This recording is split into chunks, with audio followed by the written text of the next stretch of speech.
যখন এটা তানিম নূরের movie, that's a must watch.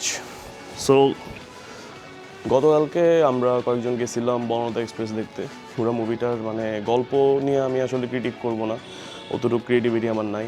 জনতার লেভেলে যদি চিন্তা করি, that's a fantastic movie to watch. তুমি তোমার ফ্যামিলি টেমিলি নিয়ে দেখতে পারবা। আমার কাছে মুভিটার সবচেয়ে বেশি জোস জিনিস যেটা মনে হয়েছে, প্রত্যেকটা কাস্টিংয়ের তাদের যে রোল আছে, ওই রোলটা খুবই স্পেসিফিক্যালি মানে দে প্লেড। অলসো কিছু ক্যারেক্টারের কথা যদি বলি, শরীফুল ইসলাম রাজ, মোশাররফ করিম, দে জাস্ট মানে অন্য লেভেলে, ভাই অন্য লেভেলে নিয়ে গেছে পুরো ব্যাপারটা।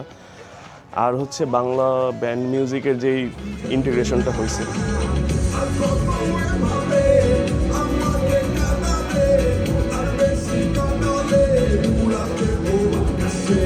That was brilliant. মানে আয়ুব বাচ্চুর কথা বলি, অর্থহীনের কথা বলি,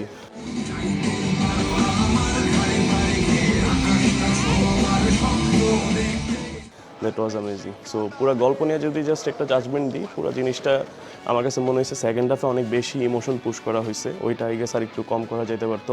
এছাড়া যদি বলি মানে সিম্পলি যে it's a movie to watch ভাই।